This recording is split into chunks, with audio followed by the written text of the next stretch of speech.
샬롬 샬롬 샬롬 샬롬. 하나님 사랑합니다. 여러분 주 안에서 사랑합니다. 예, 323 18장 말씀이죠. 1절에서 5절. 예, 우리가 무엇으로 세상을 살아가는지. 코로나19 3년이 지나가서 이제 마스크들이 해방이 되긴 했습니다. 물론 병원이나 공공장소, 뭐 지하철, 뭐 또 버스 안 이런 데서는 이제 또 병원 이런 데서 해야 되지만, 또 이제 단체가 모였을 때 권면으로, 또 아니면 스스로가 그냥 나는 그래도 안전하게 마스크 쓸 거야, 뭐 자유로 그렇게 할 수는 있지만 법적으로의 통제는 이제 벗어났어요. 그렇지만 예, 우리가 그 긴장의 끈을 늦춰서는 안 되겠죠. 어떤 면으로는 좋은 부분도 있습니다. 위생적으로 좀 더 손소독도 좀 자기 열심히 하고, 또 마스크 쓰는 훈련, 요즘에 미세먼지도 많고 공기도 안 좋아요. 그죠? 그렇기 때문에 마스크를 많이들 생활화해서 쓰고 다녀야 할 것 같아요. 저처럼 이렇게 안경을 쓰시는 분들이 참 어려웠던 거, 지금도 물론 마찬가지지만 김이 서려가지고 저는 아주 이 마스크 쓰고 안경 쓰면 아주 힘이 들어요. 이러다가 안경을 벗을 수도 없고, 이게 뭐 지혜롭게 대처를 해야 되겠죠. 다행스럽게 저는 그렇게 뭐 외부로 많이 돌아다니거나 어디를 많이 다니거나 하질 않기 때문에, 뭐 수영할 때는 당연히 마스크 벗어야 되니까 수영장 들어갈 때는 썼었는데, 이제는 제가 그걸 한번 그분들한테 여쭤보고 이제는 마스크를 들어갈 때 차에서 내려서 들어갈 때 늘 썼는데 이제는 안 씁니다. 그래서 항상 하나님이 우리에게 주시는 그러한 그 지혜의 말씀, 그리고 우리가 시대를 살아가면서 또한 이런 세월이 있으리라고 저는 평생을 살아오면서 생각해 본 적도 없는데, 이런 세월이 왔어요. 어느 날 갑자기 차를 타고 길을 지나가면서 보니까는 앞이 뿌연 거예요. 하늘이 파란데도 불구하고 꼭 무슨 안개 낀 것처럼. 그래서 느낀 게, 와, 미세먼지가 이렇게 심각하구나 하는 걸 제가 느꼈습니다. 그래서 하나님께서 우리에게 늘 시시때때로 들려주시는 음성이 무언지, 영적인 마음으로 우리가 항상 하나님과, 임마누엘 하나님과 또한 내 이웃과 하나 되는 그런, 특히나 교회 예배 하나가 돼야 되겠죠. 그래서 통성기도가 그렇게 귀하고 중요한 겁니다.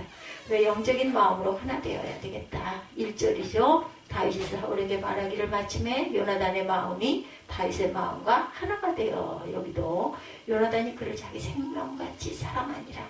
이런 마음이 다 돼버렸어요. 요나단이 다윗에게. 사울왕의 아들 요나단의 마음이 다윗의 마음과 하나가 되었다. 사울이 하나가 되었다라는 것은 어디에도 없습니다. 근데 요나단의 마음이 다윗의 마음과 하나가 되었다. 요나단이 다윗을 자기 생명같이 사랑했다는 거예요.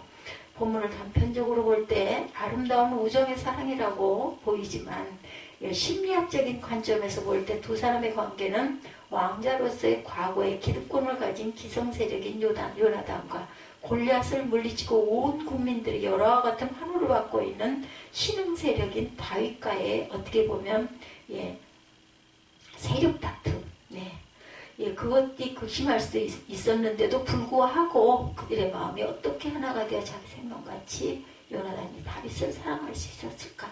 그만큼 본이 되었겠죠. 그죠? 저는 그렇게 생각을 합니다. 우리는 이 근거를 마음이 하나 되었다는 이 마음을 히브리어 네페시라는 그 단어, 영혼으로 하나가 묶여있다라는 의미를 갖고 있습니다. 네페시라는 의미는, 다시 말하면 우리의 마음은 영적으로 하나 될 때 가장 깊이 있고 강력하게 하나가 된다라는 거, 공감대가 형성이 된다라는 거. 오늘 제가 문득 그런 생각을 했어요. 정말 은혜를 받으면 오지 말라고 그래도 올 텐데 그렇지가 않다 보니까 발길들이 뜸해지는 건 아닐까. 이처럼 우리가 누군가를 자기 생명같이 사랑하고 그 사랑으로 서로의 마음이 하나 된 것처럼 행복한 일은 없어요. 그죠? 그래서 처음에 연애 시절에, 그죠? 뭐 콩깍지가 씌었다 이런 얘기가 있지만, 그때는 요즘 그 아이들 보니까 아주 전화기를 같이 열어놓고 24시간 잠을 잘 때든 말을 할 때든 일상생활도 다 공개를 하면서 열어놓고 그렇게 얘기들을. 근데 그게 길면 얼마나 좋을까마는 6개월을 넘지 못하더라고요. 물론 사람 따라 조금 좀 다르긴 하지만 그런 상태의 하나됨이죠. 이처럼 우리가 누군가를 자기 생명같이 사랑으로 사랑하는 마음, 서로의 마음이 하나 된 것처럼 정말 기분 좋고 기쁜 일은 없습니다.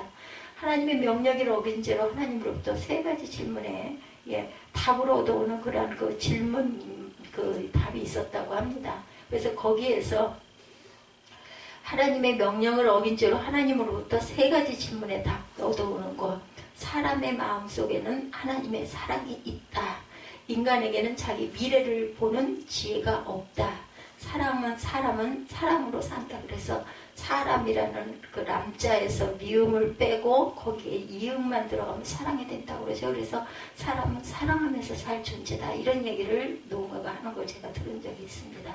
사람은 사랑으로 살아간다. 세상의 물질이나 명예나 향락이 우리의 삶에 행복을 가져다 줄 것 같지만 그것들은 우리의 삶의 행복의 어떤 조건, 일부분이죠. 결코 전부가 될 수는 없다.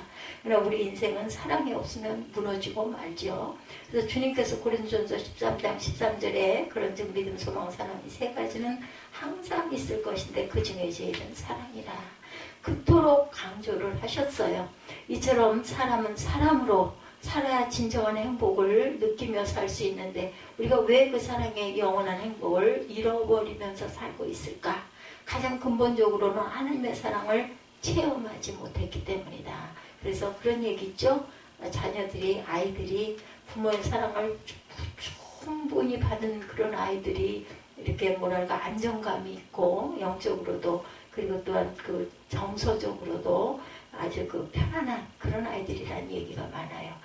사랑받지 못한 아이들이 아주 그 좀 충만치가 못하죠. 그리고 사람을 의심하고 그리고 또 자기 좌절에 많이 빠지고 그 뭐라 그러죠? 그 피해의식 같은 거를 굉장히 많이 느끼고 정말 사랑한다고 사랑해 줬는데도 본인이 그만큼 흡족하게 그걸 먹지를 못한 거예요. 그러다 보니까 골이 깊어지고 부모와 자녀 간에도 그렇고 이웃과의 관계도 그렇습니다. 부부끼리도 마찬가지죠. 자란 환경 참 중요합니다. 우리가 불신앙의 죄를 회개하고 예수님을 나의 구세주로 영접해서 하나님의 자녀로 거듭남을 체험하게 될 때 살아계신 하나님의 성품이 우리의 삶 가운데 자연스럽게 사랑으로 나오게 되죠. 그래서 우리의 마음이 주님의 사랑으로 하나가 될 수 있어야 한다는 것. 그렇다면 우리가 어떻게 사랑으로 하나가 될 수 있을까? 에베소서 4장 4절에서 6절입니다. 우리가 불신앙의 죄를 회개하고 예수님을 구주로 영접하게 되면 우리가 몸이 하나요 성령도 한 분이시니 이와 같이 너희가 부르심의 한 소망 안에서 부르심을 받았느니라. 주도 한 분이시오 믿음도 하나요 세례도 하나요 하나님도 한 분이시니 곧 만유의 아버지시라. 만유 위에 계시고 만유를 통일하시고 만유 가운데 계시도다. 우리가 주님 안에서 하나됨을 7번이나 여기서 강조하고 있어. 다시 한번 볼까요? 몸이 하나요 성령도 한 분이시니 이와 같이 너희가 부르심의 한 소망 안에서 부르심을 받았느니라. 주도 한 분이시오 믿음도 하나요 세례도 하나요 하나님도 한 분이시니 만유의 아버지시라. 만유 위에 계시고 통일하시고 만유 가운데 계시도다. 7번이네요. 보니까 주도 한 분이요 믿음도 하나요 세례도 하나요 하나님도 한 분이시니 만유의 아버지시라. 만유에 계시고 만유를 통일하시고 만유 가운데 계시도다. 우리가 주님 안에서 하나됨 7번이나 강조가 됩니다. 그런데도 우리가 하나됨에 사랑의 결정적인 장애물이 있는데 무엇일까? 그 앞에 보면 2, 3절에 모든 겸손과 온유로 하고 오래 참음으로 사랑 가운데 서로 용납하고 평안에 매는 줄로 성령이 하나 되게 하신 것을 힘써 지키라. 에베소서 4장 2, 3절에 이렇게 말씀하고 있어요. 그리고 4절부터 보니 우리가 몸도 하나요 성령도 한 분이요 이와 같이 너희가 부르심의 한 소망 안에서 부르심을 받았느니라. 주도 한 분이시오 믿음도 하나요 세례도 하나요 하나님도 한 분이시니 만유의 아버지시라. 만유에 계시고 만유를 통일하시고 만유 가운데 계시도다. 그래서 우리가 항상 성령 안에서 하나 되게 하신 것을 우리가 힘써 지켜야 한다. 그러니까 그냥 되는 일은 없는 거죠. 보면 전문적인 사람들을 가만히 지켜보면요 정말 전문적이 될 때까지의 얼마나 피나는 훈련과 노력과 성실이 성격적인 부분도 물론 있겠지만 그래서 자기 길을 잘 선택을 해서 가야 되는 거죠. 제가 지난번 엊그제 그 병원 가서 거기 원장님을 난 3시간 동안 같이 호흡을 같이 한 거죠. 같이 하면서 느낀 것이 그것이었어요. 정말 정교하고 섬세하시고 끝까지 끈을 안 놓고 글쎄요, 저는 지금까지 살아오면서 그런 경험을 별로 많이 못 해봐서 그랬는지는 모르지만 다들 수술을 하게 되면 마취를 하니까 모르잖아요. 근데 이거는 이제 그 수술, 국소적인 마취이다 보니 또 함께 그걸 하질 않으면 안 되는 그런 수술이어서 그런지는 모르겠지만 그렇게 꼼꼼하게 끝까지 챙기는 분은 저는 못 봤어요, 지금까지. 예, 제가 모르고 넘어가서 그럴 수는 있겠지만 정말 존경스러운 분이다. 그리고 나중에 간다고 인사를 할 때도 안에서 상담하다 말고 또 튀어나와가지고 보면서 너무 기뻐하는 거예요.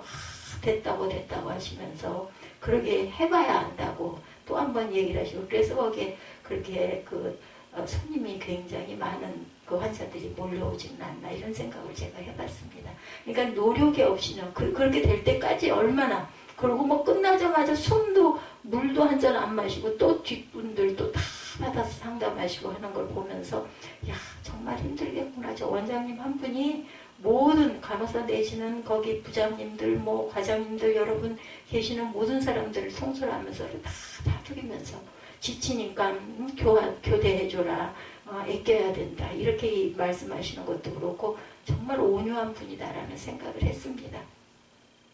우리가 교만하고 우리가 온유하지 못하고 겸손하지 못하고 또한 혈기를 부리고 오래 참지 못하고 조급하는 우리들 이런 것들을 정말 훈련받아 나가야 된다. 그래서 남은 여생이라도 정말 겸손하고 온유하고 참음의 사랑 가운데 서로 용납하고 평안에 매는 줄로 성령의 하나 되게 하신 것을 힘써 지켜나갈 때 진정으로 하나님의 자녀로서 영적인 마음으로 하나가 된 사랑의 복과 감격과 축복을 새롭게 다시 지금부터라도 오늘 이 순간부터라도 부족하지만 열심히 노력하고 나아가야 되겠죠. 근데 노력 없이 되는 일은 없다라는 것. 두 번째, 사랑의 약속을 지켜나가야 한다는 거죠. 요나단은 다윗을 자기 생명같이 사랑하여 더불어 언약을 맺었어요. 3절에 보면 본문을 원어 성경에서 보니까 요나단은 다윗과 언약을 맺고 그 다음에 다윗을 자기 생명같이 사랑했다. 언약을 맺고 그 다음에 다윗을 자기 생명같이 사랑했다.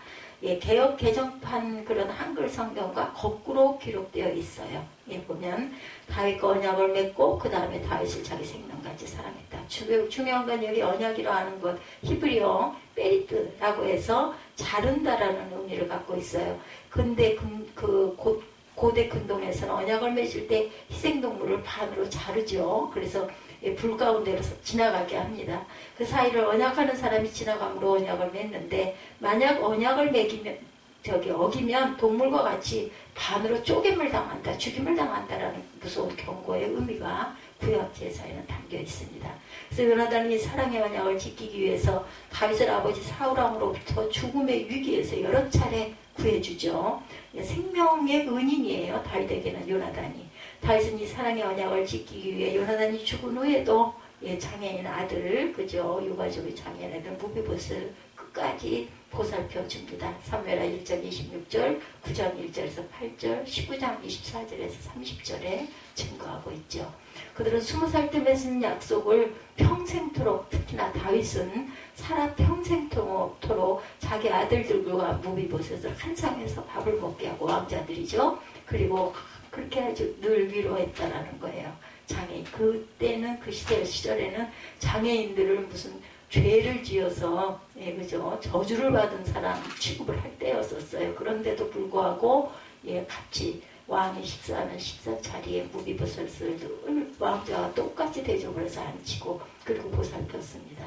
우리가 결혼해서 지금까지 살아오면서 가장 먼저는 하나님의 말씀 때문이지만 결혼할 때 주례하시던 주례 그 자들이 이구동성으로 했던 머리 검은 머리가 파뿌리 되도록 살아라. 변하지 말고 살아라. 아플 때나 그죠 힘들 때나 어려울 때나 어떤 고난이 온다 할지라도 건강할 때나 병약할 때나 항상 사랑하고 살겠느냐 하고 물어보죠. 그 사랑의 약속을 지키기 위해서 온갖 불행을 참고 견디면서 살아갑니다.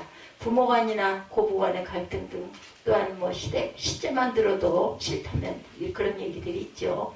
평생의 불행과 고통을 겪는 것은 성경의 가르침대로 남자가 그 부모를 떠나는 것이 아니라 유효의 관습대로 여자가 그 부모를 떠나는 데서부터 시작이 되죠. 그래서 말씀의 근간 사랑의 온전한 약속을 지키지 못한 데서 불행이 시작되기 시작합니다. 마태복음 10장 36절에 사람의 원수가 자기 집안 식구라고 경고하고 있습니다. 그러므로 우리는 그들을 구원하고 치유하고 양육해야 할 사명을 먼저 믿은 자가 상처의 분노의 순간마다 주님의 십자가에서 날마다 주여 주여 외치면서 우리가 나를 자꾸 내려놓고 죽이는 훈련을 해야 되겠죠. 사단이 아무리 우리의 자존심을 짓밟고 상처를 주고 시험에 빠뜨려도 죽은 사람은 말이 없다라는 것. 근데 우리는 늘 살아 일어나요. 그죠? 혈기가 살아 일어나고, 그리고 막 화가 터져 일어나고 부족해서 그렇습니다. 덜 듣기 때문에. 그렇게 이전과는 달리 변화되는 우리를 통해 그 인간도 언젠가는 주님의 사랑으로 치유받고 변화가 되겠지. 기대를 걸고 계속해서 끈질기게, 끈기 있게 인내하면서, 오래 참으면서 그저 변화시켜 나가야 되는데 그것이 우리 행동으로, 삶으로 보여주는 게 가장 중요한데 어렵기도 합니다. 이처럼 우리가 평생토록 하나님께서 허락하신 사랑의 약속을 지켜나가게 될 때 언젠가는 아무리 강박하고 완악한 사람들도 회개하고 돌아오게 되죠. 평생 한 사람만을 전도하다가 돌아왔는데 돌아간 그 이후에 그 사람이 정말 하나님을 열심히 믿었다라는 이야기를 제가 언젠가 간증으로 드린 적이 있어요. 그 사람은 돌아갈 때까지도 몰랐어요. 내가 그렇게 선도를 했는데 결국은 하나님께 돌아오질 않았구나 이랬는데 그 이후에 돌아왔다는 거죠. 그래서 우리가 기도는 하나도 땅에 떨어지질 않습니다. 새롭게 변화되고 천국같이 복되고 축복한 가정을 회복해 나가게 되실 줄 믿습니다. 믿지 않는 가족이 있는 가정들, 자녀가 있는 가정들. 세 번째, 물질까지도 아까워하지 않고 나눠야 합니다. 4절이죠. 요나단이 자기가 입었던 겉옷을 벗어 다윗에게 주었고 자기의 군복과 창과 칼과 활과 띠도 그리하였더라. 요나단은 다윗에게 사랑의 언약의 증표로 입고 있던 겉옷을 주었고 왕자의 신분으로 나타난 아주 고귀한 의복이죠. 왕자였으니까. 그뿐만 아니라 왕자의 군복과 칼과 활과 띠까지 다 건너줍니다. 자신의 군복을 주는 것은 고대의 혈맹관계를 맺을 때 흔히 있었던 일인데 왕자가 감히 거들떠보지도 않은 하찮은 서민에게 생명같이 소중히 여기던 값지고 권위 있는 최고의 무기들을 아낌없이 모두 다 주었다는 것은 정말 자신의 모든 사랑을 다 쏟아주었다는 징표다. 마태복음 6장 21절이죠. 내 보물이 있는 그곳에 내 마음도 있느니라.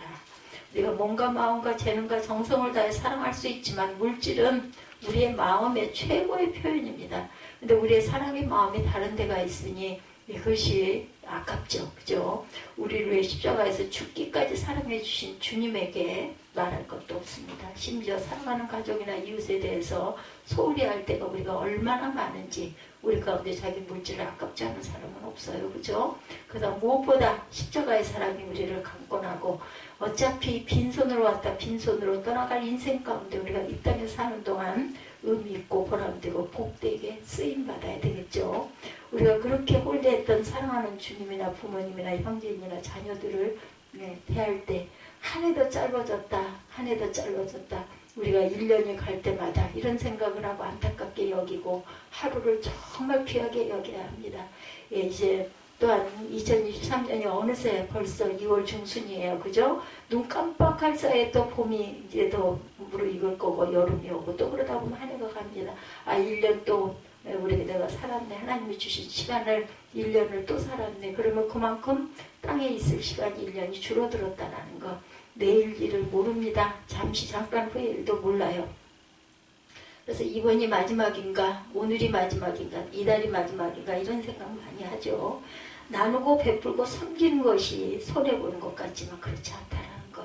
그것이 영적 투자가 되어서 놀라운 복으로 우리와 우리 후손들에게 천배 만배로 되돌려질 것을 우리가 믿습니다. 어려운 상황에 예배와 이웃을 돌아보는 하나님 말씀의 순종으로 말로 닿을 수 없는 하나님의 축복을 체험하게 되었다면 그렇게 기쁘고 감사한 것은 없죠. 그래서 누가복음 6장 38절에 주라 그리하면 너에게 줄 것이니 후이되어 누르고 흔들어 넘치도록 하여 너희에게 안겨주리라. 너희가 헤아리는 그 헤아림으로 너희도 헤아림을 도로 받을 것이니라. 약속의 말씀이죠. 우리가 정말 코로나19 어려운 3년을 지나갔지만 우리의 사랑하는 부모님이나 형제나 자녀들이나 모두에게 아끼지 않고 사랑과 베품과 섬김을 나누어 줄 때 우리의 조그만한 우리의 마음 그리고 사랑, 어떤 물질, 선물 이런 것을 통해서 또한 복음이 전파되죠. 주님의 축복의 통로로 쓰임을 받게 됩니다. 온 천하보다 귀한 그들을 구원하고 치유하고 제자 삼고 그렇게 해서 항상 지금도 아주 선교가 굉장히 열심히 이제 또다시 해외에 나가지는 못해서 발이 묶였던 그런 선교단들이 많이 파송이 되는 것을 주변에서 봅니다.